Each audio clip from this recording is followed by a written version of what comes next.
Bapak perhatikan, orang kafir jadi berani saat ini, orang kafir beringas hari-hari ini, bahkan mereka berani memproklamirkan mereka paling benar, padahal kita yang mayoritas. Pertanyaannya sekarang, bagaimana masa depan Islam ke depan? Sementara ulama-ulama kita ini tiada. Siapa yang suka kepada orang kafir, maka dia bagian dari kafir itu. Condong hatinya kepada orang kafir. Agama yang harus dibela itu berarti Tuhannya lemah. Agama yang harus dibela mati-matian itu artinya Tuhannya sangat lemah. Shalom, selamat berjumpa kembali para sahabat layar kesaksian. Kalau kita melihat dua sosok ustadz di depan, sepertinya kedua ustadz ini memang selalu bangga menyiarkan perselisihan kepada umat-umatnya. Dan lihat saja, dan tentunya bisa dibayangkan keseriusan dari para umat, dan secara tidak langsung sudah tertanam dan sudah terdoktrin hal-hal buruk yang disampaikan dari kedua ustadz di dalam video ini. Tentulah kita sebagai umat yang beragama, kita tidak perlu membela agama secara berlebihan, secara ekstrim, tetapi marilah kita hidup secara bertoleransi tanpa mengikuti ajaran orang lain, ajaran agama lain yang tidak seiman dengan kita. Bagaimana dengan tokoh muslim yang akan menanggapinya? Berikut videonya. Setelah saya meneliti dan memahami, ternyata agama yang harus dibela itu berarti Tuhannya lemah. Agama yang harus dibela mati-matian itu artinya Tuhannya sangat lemah.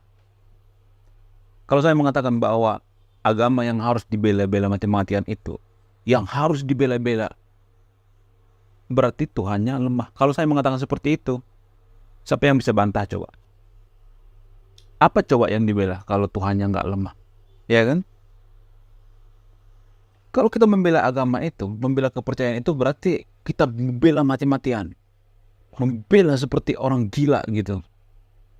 Beringgas gitu, emosi, membela mati-matian. Itu artinya Tuhan kita itu sangat lemah. Tuhan kan maha kuasa. Kenapa harus dibela coba? Tuhan kan maha kuasa kan? Lalu kenapa kita harus membela Tuhan? Biarkan dia membela dirinya sendiri. Kalau saya mengatakan agama yang harus dibela-bela mati-matian itu adalah Tuhannya lemah, agamanya lemah. Siapa yang bisa bantah coba? Coba kasih dalil, kasih data yang akurat. Kalau datanya lebih akurat yang Anda sampaikan, saya akan mengikuti Anda. Saya akan mempin komentar Anda. Mungkin dari sahabat yang nonton video ini ada yang berkomentar misalnya, atau berpendapat atau membantah misalnya, ya itu kan bentuk pengorbanan kita kepada Tuhan. Pret, pengorbanan apaan? Emang ada Tuhan yang menyuruh umatnya harus berkorban mati-matian untuk dia? Justru itu menyalahi Tuhan itu sendiri. Itu mencoreng nama baik Tuhan itu sendiri. Kenapa? Kalau Tuhan itu harus kita berkorban, berarti Tuhan itu bukan maha baik dong. Justru itu kalimat yang salah. Kita harus berkorban sama Tuhan. Tuhan yang mana menyuruh umatnya berkorban sampai perang-perangan gitu, sampai mati-matian, sampai seperti orang gila gitu, membela agamanya gitu mati-matian. Tuhan yang mana seperti itu? Gak ada, itu gak ada. Itu Tuhan yang kita ciptakan sendiri. Jadi selama ini kita sudah keliru ya masalah konsep ketuhanan itu sudah keliru ya. Tidak ada Tuhan yang menyuruh umatnya berkorban mati-matian. Gak ada. Tuhan itu maha baik. Kalau ada Tuhan yang menyuruh seperti itu bukan Tuhan. Itu adalah Tuhan yang kita ciptakan sendiri. Tuhan itu maha baik, maha bijaksana, maha kuasa. Kalau dia punya kuasa yang gede banget, ngapain kita harus bantu-bantu dia? Hanya Tuhan yang lemah yang harus dibantu-bantu. Hanya orang yang lemah yang harus dibantu-bantu. Itu kan dasarnya. Itu kan logikanya kan. Mungkin antara sahabat yang nonton video ini nanti berpendapat, oh, kamu memikirkan Tuhan itu berdasarkan logika. Nah terus berdasarkan apa? Masa kita berdasarkan dongeng gitu? Memikirkan Tuhan berdasarkan dongeng gitu, nggak masuk akal. Justru itu yang bikin kita keblinger, itu yang bikin kita dalam beragama itu seperti orang kesurupan. Mohon maaf ya, saya agak keras ngomongnya, mohon maaf. Karena ketika orang tidak bisa dinasehati lagi, tidak bisa dikasih kata-kata lagi, harus disiram. Disiram dengan kata-kata apa, kata-kata seperti ini. Kalau saya melihat ya, jujur ya dari hati saya yang paling dalam, kita warga Konoha itu sudah tidak waras lagi dalam beragama. Apaan Tuhan harus dibela-bela? Diri kita loh yang harus dibela. Kita harus berlomba-lomba membela kebaikan. Harusnya seperti itu, bukan membela Tuhan. Apaan membela Tuhan? Diri kita yang kita bela. Berikan yang terbaik kepada orang lain. Jadi ini sangat penting ya. Saya sering mengamati ya warga Konoha dalam beragama itu ya. Sangat susah membedakan mana ibadah yang sebenarnya, mana ibadah yang ritual. Jadi gini, kita itu berpikir bahwa ritual-ritual atau seremonial-seremonial dalam beragama itu seperti melakukan gerakan-gerakan gitu, katanya menyembah Tuhan, itu adalah ibadah yang sebenarnya dalam pikiran mindset orang Konoha. Tapi kalau kita jeli lagi, kita perhatikan lagi, kita berpikir secara rasional, sebenarnya itu bukan ibadah yang sebenarnya, bukan. Itu hanya ritual-ritual. Jadi ibadah itu kan ada dua ya. Ada ibadah yang sebenarnya, esensi ibadah yang sebenarnya, dan ada yang ritual-ritual. Jadi yang kita lakukan sehari-hari itu biasanya yang ritual-ritual, gerakan-gerakan seperti ini, berharap masuk surga gitu. Padahal surga itu kan masih dipertanyakan, belum pasti kan. Melakukan gerakan-gerakan ini 10 kali, nanti masuk surga. Itu kan ritual-ritual ya. Nah, yang jarang kita pelajari itu, yang jarang kita pahami itu adalah esensi daripada ibadah itu sendiri. Apa esensi daripada ibadah itu sendiri? Esensi daripada ibadah itu sendiri adalah dengan membuang sampah tidak sembarangan. Itu bagian daripada ibadah. Membuang sampah ke tong sampah itu bagian daripada ibadah. Itu jauh lebih penting daripada menggunakan ritual-ritual ibadah, gerakan-gerakan yang aneh-aneh itu. Berharap kita masuk surga hanya melakukan gerakan-gerakan. No. Kalian pikir Tuhan itu bodoh gitu? Tuhan itu maha bijaksana. Jadi menurut saya lebih bermanfaat ibadah membuang sampah pada tempatnya daripada hanya melakukan ritual-ritual yang aneh-aneh itu. Melakukan ritual-ritual seperti ini 20 kali nanti masuk surga. Apaan? Udah kayak penjudi aja kan, kayak gitu tuh. Udah kita berjudi sama Tuhan itu kayak gitu mah. Melakukan ritual gerakan-gerakan seperti ini masuk surga. Masuk surga apaan? Surga juga masih dipertanyakan, masih 50-50 ya kan. Belum ada manusia yang meninggal miliaran di dunia ini semenjak dunia ini ada, balik dari surga ke dunia memberikan kesaksian, oh ternyata surga itu ada, yang dikatakan oleh pemuka agama itu ada. Gak ada, no, gak ada. Adapun surga itu kan katanya, kalimat katanya yang disucikan, kalimat katanya yang dituliskan. Jadi berawal dari katanya, lalu dituliskan, disucikan. Jadi nggak bisa ditelan bulat-bulat.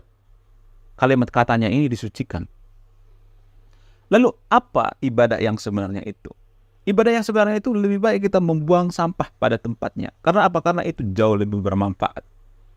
Menjaga alam, menjaga kebersihan. Kebersihan akan bagian dari iman ya. Jadi saya melihat ya di Konoha ya, orang melakukan gerakan ritual ibadah, tapi mohon maaf ya, tempat ibadahnya kotor, tempat belajarnya kotor.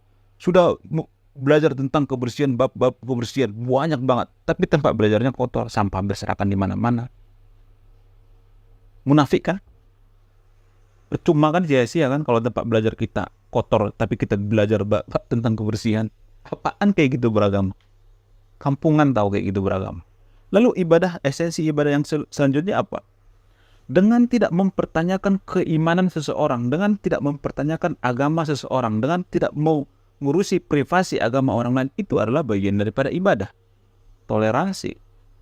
Jadi di Konoha itu ya, saya sangat sering melihat orang itu terlalu kepo dengan agama orang lain. Terlalu berlebihan dengan orang lain, mengurusi agama orang lain. Jadi ini adalah bagian daripada ibadah juga. Dengan tidak bertanya akan keimanan orang lain, itu juga bagian daripada ibadah. Tidak mengurusi agama lain, itu adalah ibadah yang sebenarnya. Dan ini yang jarang kita diajari. Selama ini kan diajari kita ibadah itu kan ritual-ritual, melakukan gerakan yang berulang-ulang. Dan itu berharap kita masuk surga. No. Itu bukan jaminan. Kita punya otak ya, coba berpikir secara rasional deh. Karena selama ini otak kita kan udah disusupi ya. Jadi yang saya sampaikan ini adalah bagian daripada filsafat teologis. Artinya filsafat tentang konsep ketuhanan. Jadi siapa yang bisa membongkar ini semua? Orang filsafat. Orang-orang yang mengerti filsafat. Konsep ketuhanan itu di Konoha itu saya melihat sudah keblinger gitu. Kita bela mati-matian agama. Katanya itu membela Tuhan. Tuhan yang mana? Ya kan? Tuhan itu kan ada dua. Tuhan yang kita ciptakan sendiri atau Tuhan yang menciptakan manusia. Kalau saya perhatikan, Tuhan yang disembah oleh warga Konoha itu adalah Tuhan yang diciptakan sendiri. Gak ada Tuhan yang lemah. Ngapain kita mati-matian membela agama? Biar dirinya membela dirinya sendiri gitu. Ngapain kita harus membela mati-matian? Lebih baik kita membela diri kita, membela kebenaran. Membela berlomba-lomba, memberikan kebaikan. Memberikan kesejukan, kedamaian. Bukan dikit-dikit marah, dikit-dikit beringas, dikit-dikit emosi. Apaan kayak gitu beragama? Dikit-dikit membenci agama lain. Dikit-dikit mengkafirkan agama lain. Benci ini, benci itu. Kalau saya pribadi ya, tapi jangan ditiru ya. Lebih baik saya nggak usah beragama sekalian daripada harus membenci. Apaan beragama membenci? Ngaco kan jadinya.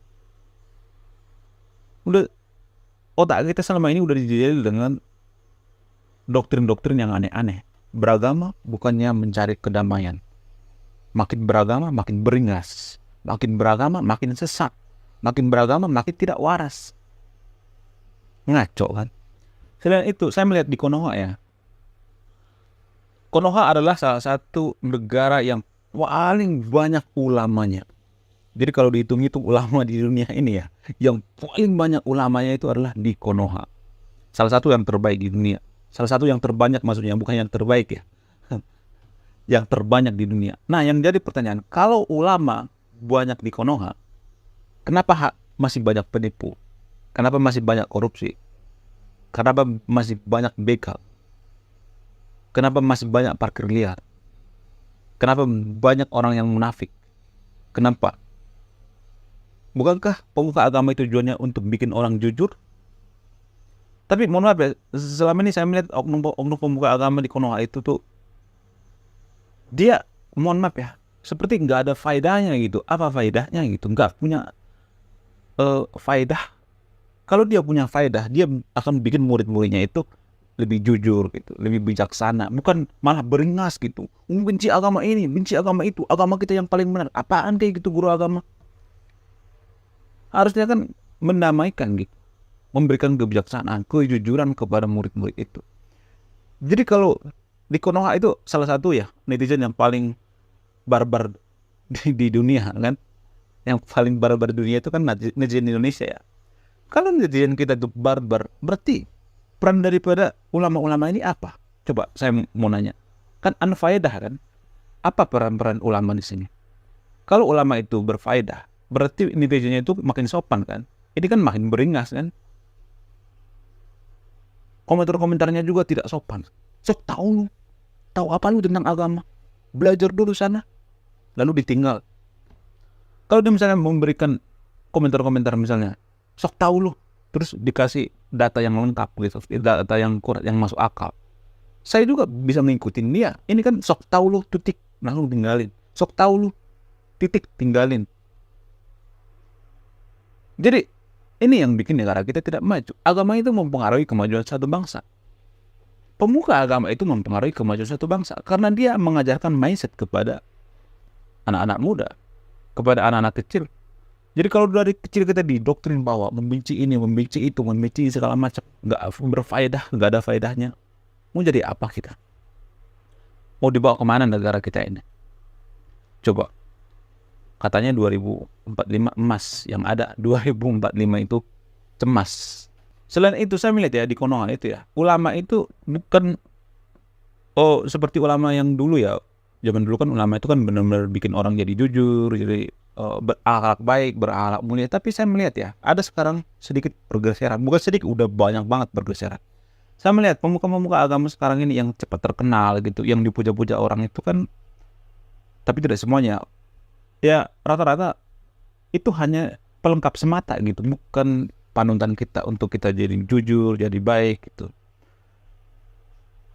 Jadi saya melihat di Konoha itu ya, pemuka agama itu misalnya diundang nih, ada pemuka agama terkenal. Jadi ini hanya semacam lucu-lucuan gitu, maksudnya diundang, jadi hanya untuk menghibur gitu. Jadi nanti ulamanya itu ceramah tentang komedi-komedi gitu sambil lucu-lucuan. Jadi nggak faedahnya di mana gitu. Hanya kan ya kalau gitu ya mending kita undang artis aja kayak gitu, atau komedian sekalian kan. Apa bedanya? Saya susah membedakan sekarang mana komedian, mana pemuka agama. Pemuka agama itu kan berdampak, mengajarkan kejujuran, itu yang paling utama, kebaikan. Bukan malah membenci agama lain, bukan malah menekankan kebencian-kebencian. Selain itu saya melihat di Konoha ya, apa-apa agama, dikit-dikit agama. Kalau nggak percaya coba gini, ketik di Google ada artis baru misalnya, atau pemain sepak bola misalnya, pemain sepak bola baru, atau orang-orang terkenal misalnya, pasti itu muncul agama gitu, ya kan? Contohnya Pak AS, agamanya apa? Pak AS lagi viral kan, Pak AS pemain sepak bola, Pak AS nanti diikuti dengan agamanya apa? Itulah tanda bahwa kita itu sangat kepo dalam agama orang lain. Ini adalah bagian daripada ibadah. Jadi saya melihat ini semacam fasis ya.